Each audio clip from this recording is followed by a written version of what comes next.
c'est ce que je vous disais. Aujourd'hui, nous allons essayer de faire les nombres complexes.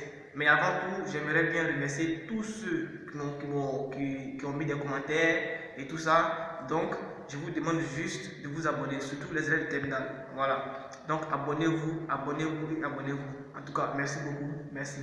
Donc, aujourd'hui, nous allons faire les nombres complexes. Qu'est-ce qu'un nombre complexe? Donc, un nombre complexe, c'est un genre mathématique qui a la formule, par exemple, z égale à quoi? Égale à A plus BI. Voilà. Attendez, j'écris bien. A plus BI. Où le A représente les réels et le B représente les imaginaires. Voilà. Donc, réel et imaginaire. Maintenant, si vous devez, par exemple, voir ce Z en termes de graphique, c'est simple, c'est tout simplement simple. Donc, si je fais ça par exemple, les réels sont ici et les imaginaires sont là. Voilà. Par exemple, si je vais prendre un exemple, vous allez voir comment ça se passe.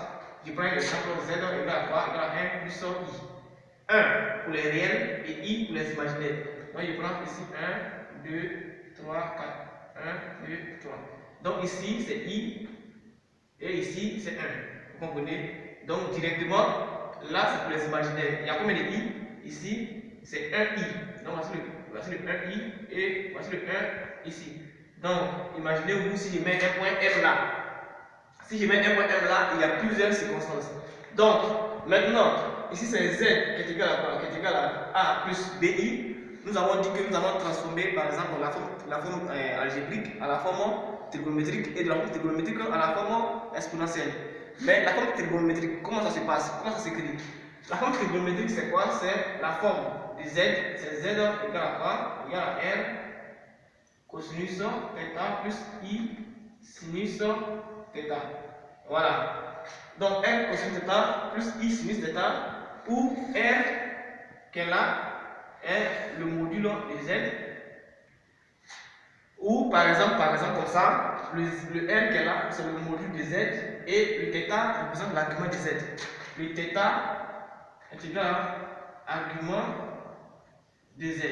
Voilà, donc je vous indique un peu. Bon, quand on dit module, vous savez un peu comment ça se passe. Le module, si je prends par exemple, nous avons dit par exemple Z égale à quoi? Égale à, si je prends Z égale à X plus YI, le module de Z, c'est quoi? Ce n'est que la racine de quoi?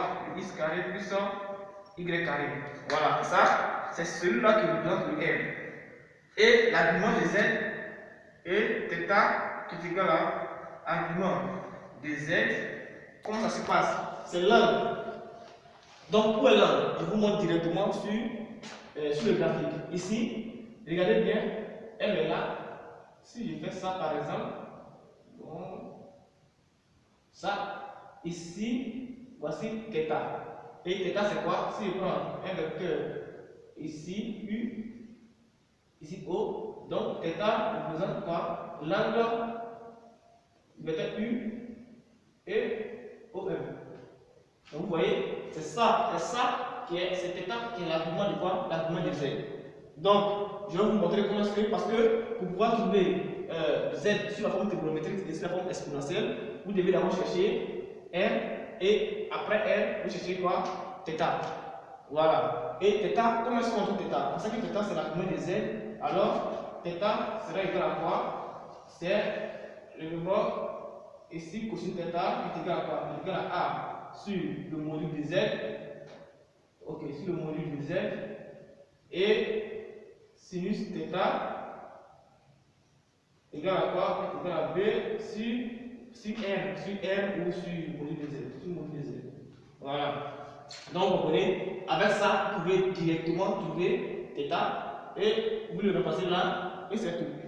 Donc je vais essayer par exemple comme ça de vous donner quelques exemples pour que vous puissiez mieux vous retrouver. Donc on y va, suivez très bien. Suivez très bien, je vous donne des exemples. Ok, donc par exemple égal à 1 plus I.